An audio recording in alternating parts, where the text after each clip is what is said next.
নমস্কার, অমৃত কাহিনীর আরও একটি কাহিনীতে আপনাদের সকলকে জানাই স্বাগত। আমাদের যে কোনো পূজা অর্চনার ক্ষেত্রে বেলপাতার ব্যবহার অপরিহার্য। বিশেষ করে বেলপাতা ছাড়া দেবাদিদেব মহাদেবের পূজা সম্পন্ন করা সম্ভবপর নয়। কথিত আছে, যদি কোনো ফুল নাও থাকে, একটি বেলপাতা অর্পণে প্রসন্ন হন ভোলানাথ। কিন্তু আপনারা কি জানেন কেন বেলপাতা শিবের এত প্রিয়? আর এই বেলপাতার সৃষ্টিই বা কিভাবে হলো? আসুন তবে জেনে নিই সেই বিস্তারিত কাহিনী। সম্পূর্ণ কাহিনীটি শুনবেন, আর ভালো লাগলে একটি ছোট্ট করে লাইক এবং চ্যানেলটিকে সাবস্ক্রাইব করে অমৃত কাহিনীর পাশে থাকবেন। তাহলে চলুন শুরু করি আমাদের আজকের অমৃত কাহিনী। বিল্লবৃক্ষ অর্থাৎ বেলগাছের ইতিহাসের কথা বলতে গেলে প্রথমেই বলতে হয় বিল্লপত্রের ত্রিফলক পত্রের মাঝখানের পাতাটি হলো মহাদেব স্বরূপ, বাম পত্রটি ব্রহ্মদেব এবং ডান দিকের পত্রটি বিষ্ণুদেব স্বরূপ। তাই বলা হয়ে থাকে বেলগাছের ছায়া মারলে আয়ু নাশ হয় এবং বেলগাছে পা দ্বারা স্পর্শ করলে শ্রী অর্থাৎ লক্ষ্মী নাশ হয়। পুরাণ অনুসারে একদা দেবী পার্বতী এবং তার সখীগণ অর্থাৎ জয়া, বিজয়া ও জয়ন্তী ভ্রমণে বের হওয়ার পরিকল্পনা করলেন। দীর্ঘ সময় ভ্রমণ করতে করতে তারা পৌঁছালেন একটি পর্বতে। দীর্ঘ পথ পরিক্রমায় দেবীমার কপালে দেখা দেয় একটি শ্বেত বিন্দু বা ঘাম। সেই শ্বেত বিন্দু মাটিতে পড়ার সাথে সাথেই তার থেকে সৃষ্টি হয় একটি ছোট্ট গাছের, যার ছিল 3টি পাতা।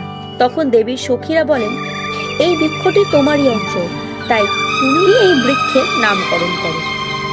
সেই থেকে বৃক্ষটির নাম বিল্ল বৃক্ষ।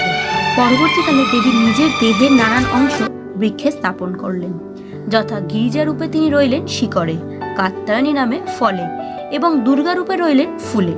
কথিত আছে দেবী পার্বতী নিজেই বলেছিলেন যে মহাদেবকে এই পাতা ও ফুল দিয়ে পূজা করলে তিনি সবচেয়ে তুষ্ট হবেন। যেহেতু দেবী নিজেই এই গাছে বিরাজ করছেন, তাই মহাদেবকে এই গাছের ফুল বা পাতা অর্পণ করা অর্থাৎ দেবীকেই মহাদেবের কাছে অর্পণ করা। সেই থেকে শিব পূজায় বিল্লপত্রের ব্যবহার শুরু হয়। শাস্ত্রমতে বেলগাছের 3টি পাতাকে একটি পাতা হিসাবেই ধরা হয়, যা একত্রে ত্রিদেব অর্থাৎ ব্রহ্মা, বিষ্ণু, মহেশ্বরের প্রতীক। বহু ক্ষেত্রে বেলগাছের ত্রিফলক পত্রকে পরম ব্রহ্মের ত্রিনয়ন হিসাবেও ধরা হয়। কথিত আছে বিল্লপত্রের 3টি পাতা যথাক্রমে পূজা, স্রোত এবং জ্ঞান, আর কাণ্ডটি যথাক্রমে সৃষ্টি, স্থিতি ও লয় উপস্থাপন করে। আমাদের শাস্ত্রানুসারে 3 সংখ্যাটির গুরুত্ব অনেক। আমাদের 3টি গুণ যথা শতগুণ, রজগুণ আর তমগুণ। আর রয়েছে ত্রিদেব ব্রহ্মা, বিষ্ণু এবং মহেশ্বর। আমাদের 3টি লোক যথাক্রমে স্বর্গ, মর্ত্য এবং পাতাল।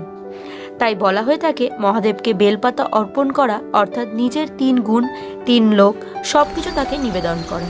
তাই একটি বেলপাতার মাধ্যমে নিজেকে সার্বিকভাবে সমর্পণকেই নির্দেশ করে। তাই প্রায় সমস্ত দেবদেবীর পুজোয় বেলপাতার ব্যবহার আবশ্যক।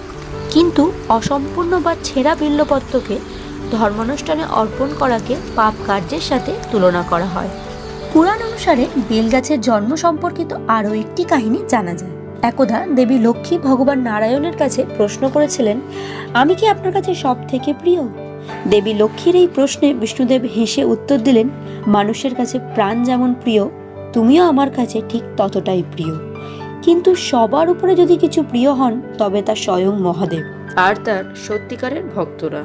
বিষ্ণুদেবের কথা শুনে লক্ষ্মীদেবী বলেছিলেন তিনিও শিব পূজা করবেন এবং মহাদেবের এমন ভক্ত হবেন যাতে তিনি নারায়ণের কাছে প্রিয় হয়ে উঠতে পারেন। তখন দেবী লক্ষ্মী বিষ্ণুদেবের নির্দেশ মতো আরম্ভ করলেন শিব পূজা। সোনা দিয়ে তিনি নির্মাণ করলেন শিবলিঙ্গ এবং মন্দির নির্মাণ করে শিবলিঙ্গ প্রতিষ্ঠা করলেন। এরপর দেবী প্রতিদিন প্রভাতে প্রস্ফুটিত পদ্ম এনে 100টি পদ্ম দিয়ে নিত্য শিব পূজা করতে থাকলেন। এভাবেই পূজা করতে করতে বৈশাখ মাসের শুক্লপক্ষের তৃতীয়ায় দেবী লক্ষ্মী প্রতিদিনের মতোই 100টি পদ্ম ফুল নিয়ে বসেছেন শিব পূজা করতে। নয়ন মুদ্রিত করে মহাদেবের ধ্যান করছেন দেবী।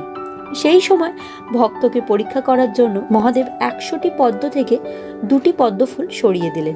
ধ্যানান্তে দেবী যখন অঞ্জলি দিতে শুরু করলেন, হঠাৎ তিনি লক্ষ্য করলেন 2টি পদ্ম কম। দেবী ভাবতে থাকলেন এমন সময় কিভাবে তিনি পূজা সম্পন্ন করবেন, কারণ পূজার মাঝখান থেকে পূজা ছেড়ে উঠে গেলে ভগবান শিবকে অপমান করা হবে। এমন সময় দেবী কোনো উপায় না পেয়ে নিরুপায় হয়ে ভাবছেন, হঠাৎ তার স্মরণ হলো বিষ্ণুদেবের একটি কথা। বিষ্ণুদেব একদা তার বক্ষ যুগলকে তুলনা করেছিলেন পদ্মের সাথে। তাই দেবী ঠিক করলেন সেই পদ্মের সাদৃশ্য অঙ্গ উৎসর্গ করে পূজা সম্পন্ন করবেন। তাই ভক্তের প্রসন্নতা নিয়ে যখন দেবী লক্ষ্মী তার অঙ্গ কর্তন করতে উদ্যত হন, এমন সময় মহাদেব স্বয়ং আবির্ভূত হন এবং এই কাজে বাধা দিলেন এবং দেবী লক্ষ্মীকে বর প্রার্থনা করতে বললেন। মাতা লক্ষ্মী মহাদেবকে বললেন, আমাকে এমন বর প্রদান করুন যাতে আমি আমার স্বামীর সবচেয়ে প্রিয় হতে পারি। মহাদেব দেবীকে সেই বরই প্রদান করলেন।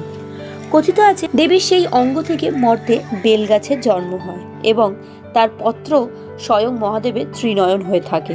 যেহেতু লক্ষ্মী দেবীর আরেক নাম শ্রী, তাই বেলগাছের নামও হলো শ্রী, আর ফলের নাম হলো শ্রীফল, আর পত্রকে বলা হলো শ্রীপত্র। যে বৈশাখী তৃতীয়ায় মহাদেব তার ভক্ত দেবী লক্ষ্মীর পরীক্ষা নিয়েছিলেন, সেই বৈশাখী তৃতীয়া থেকেই মর্তে বেলগাছের জন্ম হিসাবে ধরা হয়। এই ছিল আমাদের আজকের বৃল্লবৃক্ষের জন্ম ও তার মাহাত্ম্যের বিভিন্ন কাহিনী।